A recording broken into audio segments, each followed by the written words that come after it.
Candaan sholat yang dilakukan oleh Zulkifli Hasan akhirnya harus berbuntut panjang. Zulkifli Hasan harus berurusan dengan hukum ketika Forum Umat Islam mengambil langkah tegas untuk memproses apa yang dilakukan oleh Zulkifli Hasan ini. Assalamualaikum warahmatullahi wabarakatuh. Salam Om Swastiastu, Namo Buddhaya, salam kebajikan dan salam sejahtera untuk kita semua. Saudaraku sebangsa dan setanah air, para penonton kanal YouTubeku yang sangat saya hormati dan sangat saya cintai. Salam jumpa dan selamat bertemu kembali bersama saya Sainai, tentunya di channel YouTube Orang Timur TV. Saudaraku sebangsa dan setanah air, terkadang candaan kita bisa berakibat fatal. Itulah yang dialami oleh seorang Zulkifli Hasan, yang juga adalah seorang Menteri Perdagangan, yang juga adalah Ketua Umum dari Partai Amanat Nasional. Sebagai seorang public figure, seorang Zulkifli Hasan harusnya bijaksana dalam bertutur kata, harusnya bijaksana dalam bercanda tawa, dan harusnya dia menghargai agamanya sendiri. Itu yang harus dia tunjukkan sebagai seorang public figure yang semestinya menjadi panutan sejati. Tetapi bagaimana tanggapan dari netizen, tanggapan dari pakar hukum terkait dengan candaan yang dilakukan oleh Zulkifli Hasan ini? Untuk lebih jelasnya saya ingin mengajak pemirsa sekalian, mari kita bersama-sama menyimak cuplikan-cuplikan video berikut ini. Selamat menyaksikan. Assalamualaikum warahmatullahi wabarakatuh. Saudara sahabatku sekalian, beredarnya video Ketua Umum PAN Zulkifli Hasan yang ditangkap sebagian publik memberi kesan mempermainkan, bahkan melecehkan, yakni terkait dengan ibadah sholat. Ia dinilai terkesan mengolok-olok pelaksanaan sholat dengan menyampaikan hal-hal yang dapat dianggap merendahkan atau melecehkan ibadah sholat itu sendiri. Dalam video yang beredar, Zulkifli Hasan atau Zulhas menggambarkan katanya ada kelompok yang dipengaruhi fanatisme terhadap salah satu pasangan capres-cawapres saat menjalankan sholat, tidak berani melafalkan amin begitu imam selesai membaca surat Al-Fatihah karena dianggap mungkin cenderung pada paslon tertentu. Ia mengungkapkan adanya kelompok yang dipengaruhi fanatisme salah satu paslon capres-cawapres saat menjalankan sholat tidak berani mengucapkan amin ketika imam sholat selesai membaca Al-Fatihah. Dalam tayangan video tersebut, Zulhas menggambarkan sekelompok umat Islam yang saking fanatiknya terhadap salah satu paslon capres-cawapres hingga juga tidak mau menjulurkan satu telunjuk jarinya saat tasahud atau tahiyat. Dia malah menunjukkan jari dua karena khawatir kalau jari satu cenderung pada paslon tertentu. Dia fanatiknya pada jari yang kedua gitu. Alasannya ya khawatir dikira mendukung paslon lainnya. Zulhas bahkan memperagakan alih-alih menjulurkan satu telunjuk jari malah mengubahnya menjadi dua jarinya. Saudaraku sekalian, meskipun Zulkifli Hasan belum memberikan klarifikasi atau tanggapan lebih lanjut terkait pernyataannya, peristiwa ini menunjukkan betapa pentingnya kehati-hatian dan kesadaran dalam menyampaikan pernyataan, ya terutama terkait dengan syariah Islam. Apalagi ini disampaikan oleh seorang tokoh, seorang pemimpin partai, apalagi partai itu ya ada kaitan dengan umat Islam. Apa yang disampaikan Pak Zulhas itu menimbulkan kegaduhan, dan apabila perilaku di masyarakat sebagaimana yang diceritakan Zulhas itu benar, tindakan ini penyimpangan dalam sholat yang harus dihentikan dan diluruskan gitu. Bahkan bukan malah kemudian jadi tertawaan, candaan, bahkan semacam arahan. Ini peringatan agar para politisi jangan menyulut berkembangnya politik pecah belah umat Islam di level masyarakat. Jika umat Islam tersulut, maka bisa menimbulkan dampak sosial yang jauh lebih besar. Semua tokoh politik harus berhati-hati dalam membuat pernyataan yang melecehkan syariat Islam.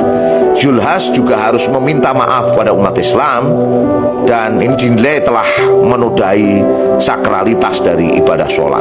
Oleh karena itu Pak Zul, panjenengan harus terus berhati-hati dalam mengungkapkan, apalagi panjenengan juga punya latar belakang muslim. Seharusnya hal-hal demikian tidak dijadikan sebagai bahan candaan yang cenderung akan melecehkan ibadah sholat. Terima kasih. Hasbunallah wa ni'mal wakil, ni'mal maula wa ni'man nasir. La haula wala quwata illa billahil aliyyil azim. Assalamualaikum warahmatullahi wabarakatuh. Hari ini saya ingin memberikan nasihat kepada Saudara Zulkifli Hasan, atau yang akrab disapa dengan panggilan Julhas, selaku Menteri Perdagangan yang juga Ketua Umum Partai Amanat Nasional. Karena apa yang disampaikan oleh Saudara Zulkifli Hasan itu adalah pernyataan yang mungkar, tindakan yang mungkar, harus diluruskan. Dalam konteks Islam, maka saya berkewajiban melakukan amar ma'ruf nahi mungkar dengan memberikan nasihat kepada Saudara Zulkifli Hasan atas tindakannya yang keliru. Kenapa demikian? Karena kemarin Saudara Zulkifli Hasan telah melakukan tindakan yang fatal. Dalam sebuah forum ketika dia bertemu dengan Asosiasi Pedagang Pasar seluruh Indonesia, dia bercerita tentang prestasi Presiden Joko Widodo baik di tingkat nasional maupun internasional. Bahkan dia mengklaim gencatan senjata antara Israel dengan Hamas itu juga ada peran Presiden Joko Widodo. Saya kira untuk klaim ini saya tidak terlalu memusingkan, terserah saja bagi seorang Zulhas untuk memuji-muji Jokowi setinggi langit karena dia memang anak buahnya Jokowi. Maka sebagai anak buah menterinya Jokowi sudah sepantasnya Zulkifli Hasan memberikan apresiasi kepada pimpinannya. Namun yang membuat saya sedih, prihatin sekaligus marah, dan saya ingin memberikan nasihat secara tegas kepada Saudara Zulkifli Hasan adalah ketika Saudara Zulkifli Hasan yang pertama berbicara tidak dalam konteksnya. Kenapa? Karena Zulkifli Hasan kapasitasnya sebagai menteri, bukan tim sukses dari pasangan capres manapun. Dia hadir dalam forum Asosiasi Pedagang Pasar seluruh Indonesia di Semarang. Kapasitas Zulkifli Hasan adalah seorang menteri perdagangan, bukan jurkam, bukan anggota TKN, dan acara itu juga bukan acara kampanye. Namun Zulkifli Hasan secara implisit justru melakukan tindakan-tindakan yang bersifat politis, yang ingin memberikan arah preferensi politik kepada calon tertentu dengan tindakannya. Ini yang pertama. Yang kedua, dan ini yang menjadi kritikan dan nasihat keras saya kepada Saudara Zulkifli Hasan, karena Saudara Zulkifli Hasan ini telah melecehkan sholat, ajaran Islam yang paling utama, sholat. Di dalam Islam, sholat itu adalah parameter seseorang itu beriman atau kufur. Yang membedakan orang-orang yang beriman dengan orang-orang kafir itu apakah dia menegakkan sholat atau tidak. Dan di akhirat, sholat adalah amalan yang pertama kali akan diaudit oleh Allah Subhanahu Wa Taala, akan diperiksa oleh Allah Subhanahu Wa Taala. Jika sholatnya baik, maka yang lain biasanya juga akan baik. Tapi jika sholat yang bermasalah, amal yang lain pun patut diduga akan bermasalah. Apa tindakan yang melecehkan bagi ibadah sholat ini? Yang pertama, salah satu bacaan sholat telah dilecehkan oleh Zulkifli Hasan dengan serangkaian kata dan tindakannya ketika dia membacakan surat Al-Fatihah yang biasanya setelah waladhdallin itu pasti makmum akan ada jawaban. Ya, kita tahu jawaban waladhdallin itu doa adalah dengan amin. Nah, menurut klaim Zulkifli Hasan sekarang tidak ada lagi klaim, tidak ada lagi doa amin, itu pada diam gitu. Dan yang kedua, saat melakukan tasyahud at-tahiyat akhir, kata Zulkifli Hasan biasanya menggerakkan satu jari. Ini tanda tasyahud yang mengesahkan Allah. Dan hari ini katanya klaim seorang Zulkifli Hasan menggerakkan dua jari, dan itu sebagai tanda kecintaan kepada Saudara Prabowo Subianto. Saya tidak mau pusing, tidak ambil peduli posisi PAN yang mendukung saudara Prabowo Subianto dan Gibran Raka Buming Raka. Saya juga tidak mau turut campur urusan Partai Amanat Nasional yang berkoalisi di dalam koalisi bersama Gerindra yang mendukung Prabowo Subianto. Tetapi ketika saudara Zulkifli Hasan melecehkan ajaran sholat, kenapa saya sebut melecehkan? Karena dia menjadikan materi ajaran sholat itu sebagai bahan candaan. Bahan candaan yang punya nuansa politis untuk memberikan preferensi politik kepada saudara Prabowo Subianto. Jadi kalau sudah masalah agama, saya tidak peduli capres manapun, karena itu waktu ada pelecehan Nabi Muhammad SAW oleh orang yang mengaku sebagai komika di Lampung, dan itu di acaranya Anies Desa Anies, itu adalah acara tim kampanyenya Anies Baswedan. Saya tidak peduli kepada Anies Baswedannya, tapi saya hanya peduli kepada Nabi Muhammad SAW yang sosok yang mulia ini jadikan bahan bercandaan, di roasting oleh komika yang ada di Lampung. Dan hari ini ya, ajaran Islam yang agung dijadikan bahan roasting oleh seorang Zulkifli Hasan gitu. Coba Anda ini bagaimana, Zulkifli Hasan? Dari mana Anda mendapatkan ajaran untuk bisa membuat sholat itu guyonan, dan itu di ruang publik? Udah di ruang publik. Nah, ini secara konsekuensi hukum ini melanggar ketentuan pasal penodaan agama, pasal 156A KUHP, dan ini bukan delik aduan. Sekali lagi ya, ini bukan delik aduan. Jadi pihak kepolisian bisa langsung melakukan penyelidikan, dan setelah melakukan penyelidikan bisa meningkatkan pada penyidikan dan bisa memproses. Tinggal nanti cari ya ahli bahasa, ahli agama untuk menjelaskan ya, konteks roasting itu bertentangan dengan ajaran Islam, di mana sholat itu tidak boleh buat bercanda-penjadaan ya, apalagi di ruang publik, apalagi dalam kapasitas dia seorang pejabat. Tidak bisa gitu loh. Jadi saya nyaris kehilangan kata-kata untuk merefleksikan kondisi pemimpin di negeri ini yang sebenarnya memimpin di negeri yang mayoritas Islam. Saya bisa saja melihat itu mungkin ada kekhilafan, ada sesuatu yang dia alpa tentang itu. Tapi kan tidak bisa, karena di dalam prinsip hukum itu suatu kejahatan itu bisa dilakukan melalui dua motif. Pertama, ada kesalahan karena sengaja, yang kedua kesalahan karena tidak sengaja. Dolus sengaja ataupun kulpa tidak sengaja, itu tetap berkonsekuensi pidana, tetap ada pertanggungjawaban pidana. Misalkan ada orang tidak sengaja menyebabkan orang lain kecelakaan dan kehilangan nyawa, walaupun dia tidak sengaja, ya tetap diminta pertanggungjawaban. Misalkan saya nabrak orang, saya nggak sengaja, ya tetap ada konsekuensinya. Karena nggak ada orang mau nabrak itu sengaja, kecuali orang tadi memang mau membunuh orang lain gitu. Artinya di dalam sistem hukum itu dolus maupun kulpa itu ada tanggung jawabnya. Dan dalam hal ini Zulkifli Hasan tidak bisa berdalih dia alpa. Dia tetap harus bertanggung jawab. Tentu secara akidah dia harus taubat. Secara publik dia harus minta maaf kepada seluruh rakyat Indonesia, seluruh umat Islam. Dan secara hukum dia harus mempertanggungjawabkan pernyataannya secara hukum. Kenapa? Karena ada sanksi hukum itu membuat orang akan mengingat kesalahan itu, sehingga pasti dia tidak akan mengulang lagi. Kenapa? Ya karena membekas. Kalau hanya statement nanti diulangi lagi, harus ada sanksi gitu. Dan ini bukan perkara remeh. Jangan sampai nanti masalah sholat jadi guyonan ini akan jadi hal yang remeh, dan dampaknya nanti akan ada orang lain yang menganggap sepele gitu loh. Fakta bahwa ada orang ya yang membuat ajaran Islam, sejumlah ajaran termasuk sholat itu guyonan, ada memang, tapi rata-rata masih di ruang private. Ini kok di ruang publik sebagai dalam kapasitasnya sebagai pejabat publik, dan tidak pas juga, karena dia Menteri Perdagangan ketemu Asosiasi Pedagang Pasar seluruh Indonesia. Apa relevansinya sih ngomongin itu gitu loh. Oke guys, itu adalah cuplikan-cuplikan video di season pertama. Kita mendengar bagaimana pernyataan-pernyataan tegas yang ditujukan kepada Zulkifli Hasan.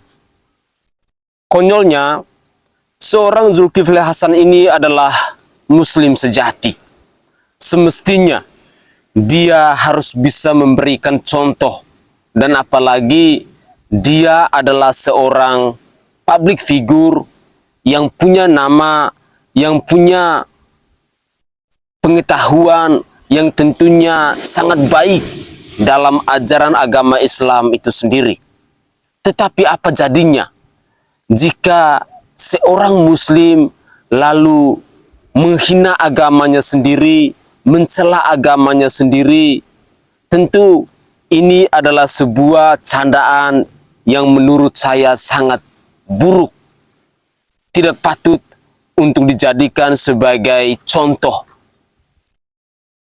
Di lain sisi, ketika candaan itu dia kaitkan dengan seorang Prabowo Subianto, terkadang saya secara pribadi berpikir, apakah seorang Zulkifli Hasan ini sudah terkena virus dari Bapak Prabowo Subianto?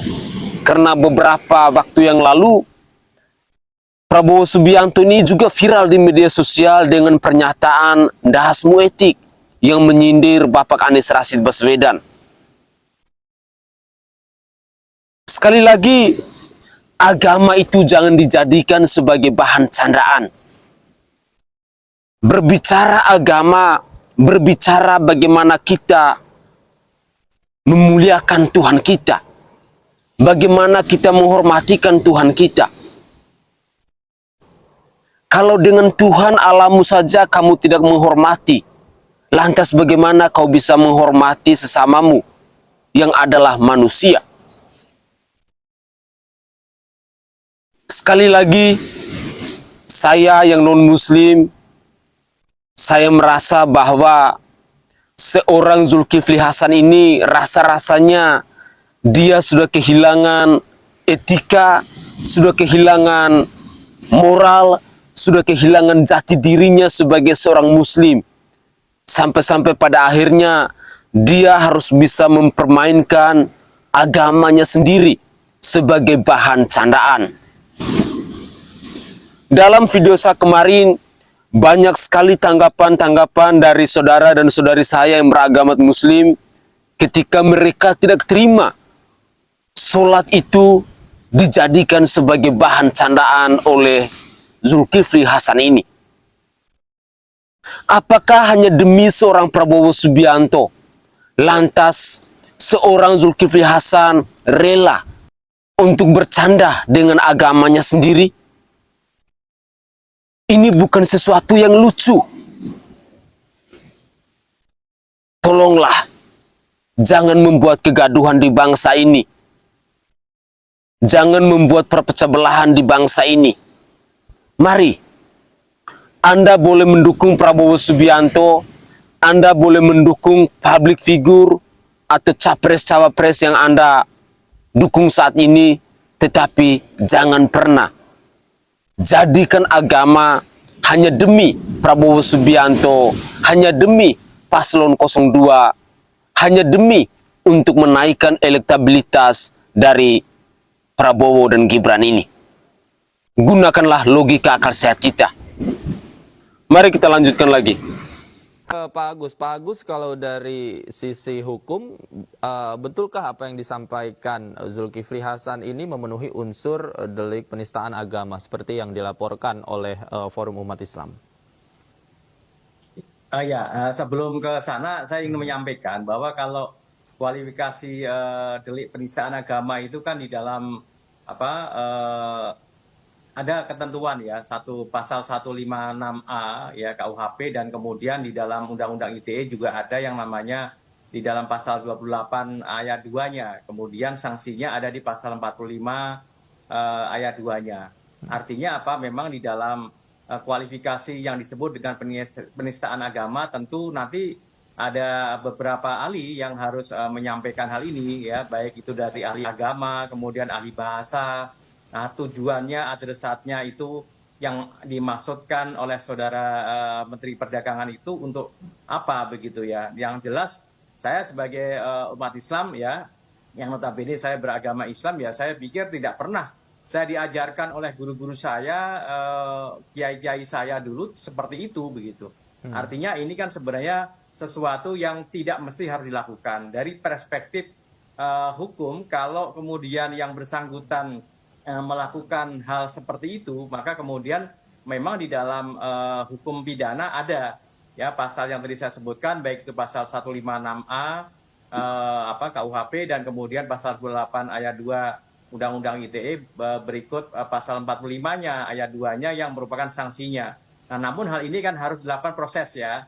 Proses ya tergantung dari yang bersangkutan ini, karena ini adalah masyarakat. Tadi kan sudah saya mencermati juga ada masyarakat forum umat Islam yang kemudian akan menyampaikan laporan, ya sampaikan laporan saja.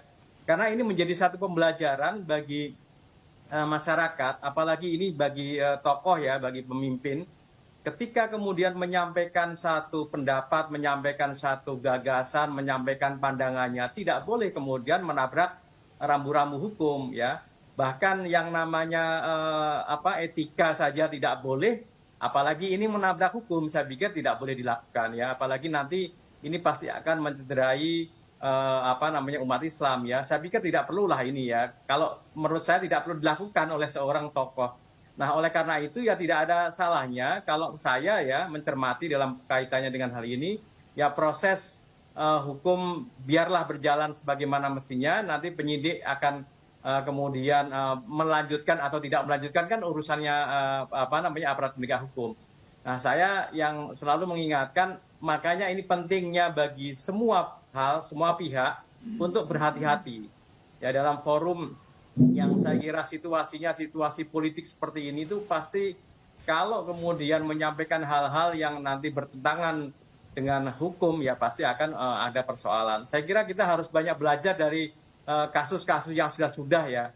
Karena bagaimanapun juga persoalan-persoalan ini tidak akan pernah hilang sama sekali ya. Artinya pasti akan ada. Dan apa yang dilakukan oleh saya katakan oleh Pak Zulhas itu mestinya itu tidak boleh dilakukan oleh seorang pemimpin ya. Itu saya kira yang bisa saya sampaikan ya berkaitan dengan bagaimana persoalan hal ini ya yang kemudian berkaitan dengan soal hukum pidana memang sudah memberikan satu wadah ya bagi mereka yang kemudian melakukan satu perbuatan yang dikualifikasi melanggar norma yang dinamakan dengan penistaan agama, maka ini bisa saja diberikan satu sanksi. Karena ini bagaimanapun juga kan berkaitan dengan soal menjalankan ibadah sesuai dengan agama dan keyakinan yang dipeluk kan dijamin oleh konstitusi kita. Pasal 29 Undang-Undang Dasar 45 itu menjamin semua pihak ya untuk menjalankan ibadah sesuai dengan agama yang dipeluk dan yang diyakininya. Nah, oleh karena itu mestinya kita harus saling menghormati dan meyakini bahwa apa yang dilakukan oleh umat Islam dalam hal ini adalah merupakan sesuatu yang memang tidak lazim kalau tadi apa yang disampaikan oleh Pak Zulhas itu di tengah. Baik, Pak Agus, saya catat tadi soal pembelajaran dan juga biarkanlah proses hukum ini berjalan agar semuanya terang benderang. Pak Ihsan, apakah Anda setuju ketika memang melihat ini sebagai pembelajaran agar memang tidak ditiru semua orang, kemudian juga kalau melihat dari konteks yang disampaikan pada saat pidato tersebut, misalnya beliau mengklaim bahwa ini adalah fakta yang beliau ceritakan kembali di dalam sebuah forum, tidak ada niatan untuk melecehkan gerakan sholat, itu seperti apa nanti, Pak Ihsan? Ya sebaiknya juga kalau toh memang ada, tadi saya sampaikan di awal, ya Pak Zulhas itu memberikan teladan untuk meluruskan bahwa itu tidak benar. Bukan kemudian beliau menyampaikan kembali ke forum-forum yang seakan-akan itu menjadi komoditas untuk sebuah campaign. Nah ini kan sama dengan mengeksploitasi ibadah, apalagi itu ibadah makdo ya, ibadah yang utama, untuk candaan yang tujuannya adalah untuk kepentingan tertentu. Assalamualaikum warahmatullahi wabarakatuh. Dulu Ahok kasus Al-Maidah 51, sekarang Pak Zulkifli Hasan kasus Al-Maidah 57. Ya, yang mana bunyinya, janganlah kamu menjadikan pemimpinmu orang-orang yang membuat agamamu jadi bahan ejekan atau permainan. Ya, umat dengarkan, ini bukan soal politik lagi, ini masalah rukun sholat. ejekan, permainan, diolok-olok. Tidak ada lagi cerita ini. Kita harus bersatu, umat muslim harus dikasih pelajaran Zulkifli Hasan ini, Partai PAN ini. Kurang ajar ini. Lewatan ini. Assalamualaikum warahmatullahi wabarakatuh. Sahabat sekalian, saya melihat video terkait pernyataan Menteri Perdagangan Pak Zulkifli Hasan yang mengatakan banyak orang sekarang saking cintanya dengan Prabowo ketika sholat tidak mau mengucapkan kalimat amin bersama imam. Apa benar saking cintanya dengan Prabowo sampai menggadaikan syariat seperti itu? Sahabat sekalian, perintah untuk mengucapkan kalimat amin bersama imam ketika salat berjamaah itu tuntunan Nabi SAW, perintah Rasulullah SAW, dan itu menjadi penyebab diampuni dosa-dosa kita oleh Allah Subhanahu wa taala. Nabi SAW bersabda, "Idza qala al-imamu ghairil maghdubi alaihim waladdallin," apabila imam membaca Al-Fatihah, kemudian di akhir membaca Al-Fatihah ghairil maghdubi alaihim waladdallin, maka kata Nabi, ucapkanlah bersama imam amin. Nabi SAW mengatakan, fa innahu man wafaqa qawluhu qaulal malaika, barang siapa yang ucapannya amin tadi bersamaan dengan ucapan malaikat, karena malaikat juga mengaminkan loh. Malaikat juga ikut mengatakan amin. Nah, kalau kita mengatakan amin bertepatan dengan ucapan malaikat, ghufira lahu ma taqaddama min dzambi, Allah ampuni dosa-dosa kita. Jadi masa gara-gara cinta dengan Prabowo katanya sampai nggak mau dosa kita diampuni? Ya Rabbi ya salam, ittaqillah, ittaqillah. Ya sahabat sekalian, utamakan syariat, cintai syariat, itu lebih utama. Kalau cinta dengan syariat, insya Allah selamat di dunia. Orang yang kita cintai belum tentu menjadi pensyafaat untuk kita di akhirat. Barakallah. Assalamualaikum warahmatullahi wabarakatuh. Assalamualaikum warahmatullahi wabarakatuh. Sobat RH sekalian, saya sedang dengan anggota Majelis Kehormatan Partai Amanat Nasional. Kita sedang membicarakan Zulkifli Hasan yang kemudian mengatakan ada pendukung Prabowo yang saking cintanya tahiyat akhir jadi 2 jari dan walad dolin tidak pakai amin. Nah, karena untuk itu saya cuma kasih pantun aja. Nanti di RH Channel aja ininya. Dialognya. Jalan-jalan ke Magetan. Cakep. Pegel kaki memang tenanan. Cakep. Zulhas memang kebangetan. Astaga. Perkara sholat dibuat mainan. Astaga. Begitu loh bikin pantun loh. Ayo Samsul, keluarkan bakatmu, ayo, keluarkan bakatmu.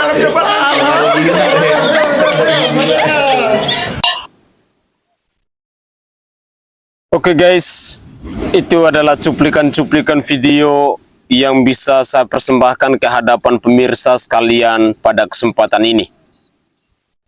Saya setuju dengan pernyataan-pernyataan di mana bahwa seorang Zulkifli Hasan ini memang harus diproses secara hukum agar bisa dijadikan sebagai pembelajaran untuk orang lain untuk lebih berhati-hati dalam mengeluarkan statement, apalagi seperti yang dilakukan oleh Zulkifli Hasan ketika sholat itu dijadikan sebagai bahan candaan, seolah-olah dia merasa bahwa Prabowo itu lebih penting dari sholat. Seolah-olah dia melihat bahwa Prabowo Subianto itu lebih penting dari Islam. Sampai-sampai tutur katanya, buah bahasanya yang dilontarkan oleh seorang Zulkifli Hasan lagi tidak lagi menggunakan logika akal sehat, tidak lagi berpikir secara waras bahwa sholat itu lebih penting daripada seorang Prabowo Subianto. Tapi inilah keblunderan yang dimiliki oleh seorang Zulkifli Hasan hanya karena saking cintanya kepada Bapak Prabowo Subianto dan juga Gibran Raka Buming Raka. Saya berharap agar pihak penegak hukum di bangsa ini bisa memproses persoalan ini, bisa memproses kasus ini agar di kemudian hari tidak dijadikan sebagai contoh untuk orang lain. Mari kita jadikan agama kita sebagai sesuatu yang mulia, tidak dijadikan sebagai bahan candaan. Jika seorang public figure yang juga adalah seorang muslimin, yang juga adalah seorang ketua umum partai, yang juga adalah seorang menteri, apakah pantas ketika dia menjadikan sholat sebagai bahan candaan? Sangat memalukan. Bagaimana kira-kira ketika orang-orang sesama muslim merasakan dampak yang begitu luar biasa?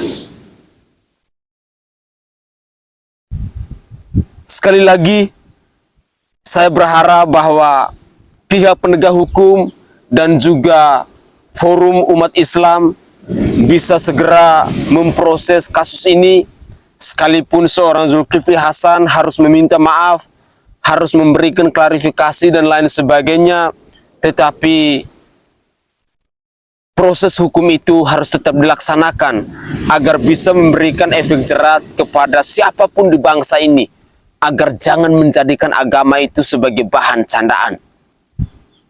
Mari kita jaga suasana ini, kita jaga pesta demokrasi ini agar tidak ada perpecah belah, agar tidak ada perselisihan, agar tidak ada kegaduhan.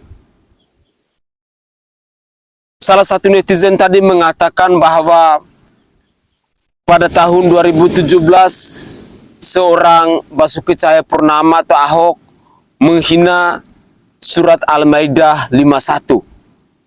Lalu di pesta demokrasi di pemilu 2024 ini seorang Zulkifli Hasan menghina surat Al-Maidah 57. Tentu ini adalah bentuk ketidaksukaan dari netizen. Bahkan ada yang sampai mengatakan bahwa Zulkifli Hasan ini terlalu kurang ajar. Ya, inilah bentuk ekspresi kemarahan dari saudara dan saudarinya yang juga adalah umat muslim. Saya saja yang non-muslim tidak terima ketika agama kita itu dijadikan sebagai bahan candaan, bahan guyonan, hanya karena ambisi kita, nafsu kita dalam mendukung pasangan calon presiden dan calon wakil presiden tertentu. Semoga saja cuplikan-cuplikan video tadi bisa menggugah hati kita dan bisa menyadarkan kita siapa itu Zulkifli Hasan, siapa itu Koalisi Indonesia Maju, siapa itu Prabowo Subianto, dan juga siapa itu Gibran Rakabuming Raka. Semoga saja apa yang dilakukan oleh Zulkifli Hasan ini tidak karena sudah terdoktrin oleh seorang Prabowo Subianto. Mari kita berharap agar bangsa ini tetap rukun, tetap damai, dan juga pemilu di tahun 2024 ini bisa berjalan dengan aman dan damai. Itu adalah harapan saya dan juga mungkin adalah harapan dari pemirsa sekalian. Begitulah kira-kira. Saya Sainai dari Provinsi Nusa Tenggara Timur. Saatnya kita yang rakyat jelata harus berani untuk bersuara. Salam hormat, salam NKRI, dan salam Pancasila untuk kita semua. Mari kita gunakan logika akal waras kita agar tetap menciptakan pemilu di tahun 2024 ini dalam suasana aman dan damai.